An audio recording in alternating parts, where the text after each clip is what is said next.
दोस्तों, French revolution modern history की सबसे महत्वपूर्ण घटनाओं में से एक था। ये रिवॉल्यूशन 1789 में फ्रांस में शुरू हुआ और लगभग एक दशक यानी 10 साल तक चला। इसने न केवल फ्रांस की सामाजिक, राजनीतिक और आर्थिक व्यवस्था को बदला, बल्कि पूरे यूरोप और दुनिया के बाकी हिस्सों में भी गहरा प्रभाव डाला। 18th सेंचुरी के अंत में वहाँ पर लोगों के बीच बहुत ज़्यादा इनइक्वालिटी हो रही थी और इकोनॉमिक क्राइसिस भी देखने को मिलती है। इसके अलावा टैक्सेस पे करने में भी लोगों के बीच भेदभाव हो रहा था। इन सब के चलते वहाँ के राजा के इस तानाशाही सत्ता के खिलाफ लोगों का गुस्सा बढ़ रहा था और उस समय फ्रांस को 3 स्टेट्स यानी उनको 3 वर्गों में बांट दिया गया था। पहला स्टेट वहाँ के पादरी वर्ग के लोग यानी जिन्हें क्लर्गी कहते थे।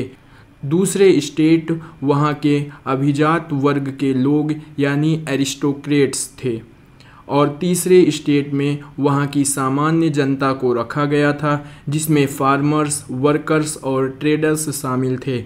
इन्हीं तीसरे स्टेट के लोगों को भारी टैक्सेस पे करना पड़ता था और जो पहले दूसरे स्टेट के लोग थे यानी क्लर्गी और एरिस्टोक्रेट्स थे, उनको बहुत सारी स्पेशल प्रिविलेज मिलती थी वहाँ पर। इसी असामान्यता और अत्याचार के खिलाफ जब जनता ने विद्रोह किया, तब 1789 में फ्रेंच रिवॉल्यूशन की शुरुआत होती है। इन्हीं तीसरे स्टेट के लोगों के द्वारा ये रिवॉल्यूशन शुरू किया जाता है। तीसरे स्टेट में हमने बताया फार्मर, वर्कर्स और ट्रेडर्स थे। उन्हीं में से जब निकल के आए पढ़े लिखे लोग जो एजुकेशन लिए, जैसे उसमें पुलिसमैन थे, वो लॉयर्स भी थे, वही लोग निकल के फ्रेंच रिवॉल्यूशन की शुरुआत करते हैं। इस क्रांति ने स्वतंत्रता, समानता और बंधुत्व यानी लिबर्टी, इक्वलिटी और फ्रैटर्निटी के सिद्धांतों को जन्म दिया और राजा लुईस 16 को गद्दी से हटाकर जनता ने रिपब्लिक को इस्टेब्लिश किया यानी गणराज्य की स्थापना की। फ्रांस का ये रिवॉल्यूशन न केवल तानाशाही के खिलाफ संघर्ष था, बल्कि यह मानव अधिकारों और लोकतंत्र की ओर बढ़ने का भी एक ऐतिहासिक कदम था। दोस्तों, आखिर ये सब कुछ हुआ कैसे? आइए इसे गहराई से समझते हैं। तारीख थी 14 जुलाई 1789। फ्रांस के पेरिस में बैस्टिल किले पर हमला होता है और इस हमले को ही फ्रांस के रिवॉल्यूशन की शुरुआत मानी जाती है। यह बैस्टिल किले पर हमला राजशाही की दमनकारी प्रकृति का प्रतीक था और ये जनता की शक्ति का प्रदर्शन था। ये रिवॉल्यूशन की शुरुआत आम लोगों, विशेषकर जो तीसरे स्टेट के लोग थे, उन्होंने की, जो राजशाही और इलाइट स्टेट के प्रिविलेजेस से परेशान थे। जो फर्स्ट और सेकंड स्टेट के लोग थे उनको टैक्स नहीं देना पड़ता था और भी बहुत सारी उनको प्रिविलेजेस मिलती थी। इस रिवॉल्यूशन का असर दिख रहा था। 1791 में फ्रांस में नया संविधान बना और राजा की शक्तियों को काफ़ी सीमित कर दिया गया।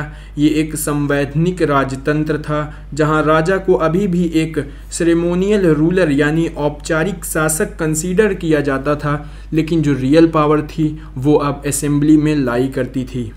21 जनवरी 1793 को राजा लुईस 16 को राष्ट्रीय सम्मेलन द्वारा उच्च राजद्रोह का दोषी ठहराए जाने के बाद मिल गिलोटिन से मौत के घाट उतार दिया गया और राजा लुईस 16 के मौत के लगभग 9 महीने बाद उनकी पत्नी मैरी एंटोनेट को 16 अक्टूबर 1793 को गिलोटिन से ही उनका भी सर मौत के घाट उतार दिया गया। इसके बाद दोस्तों 1793 से 1794 तक के समय को आतंक का शासन यानी रेन ऑफ टेरर के रूप में माना जाता है, जो फ्रांस के रिवॉल्यूशन के दौरान हुआ था।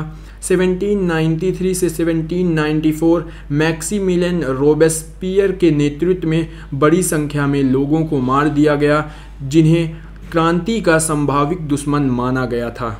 और दोस्तों, इसी के साथ 1799 में नेपोलियन बोनापार्ट ने फ्रांस के सत्ता पर कब्जा कर लिया, जिससे फ्रेंच रिवॉल्यूशन खत्म हुआ।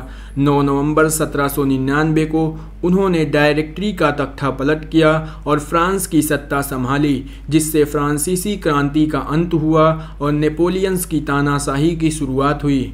दोस्तों, ये नेपोलियंस कौन थे, ये कहाँ से आए थे और आगे इन्होंने किस तरीके से फ्रांस पर राज किया, क्या क्या इन नेपोलियंस से लोगों को फ़ायदा और नुकसान हुआ, इन नेपोलियन बोनापार्ट्स के बारे में हम बात करेंगे अपने अगले वीडियो में।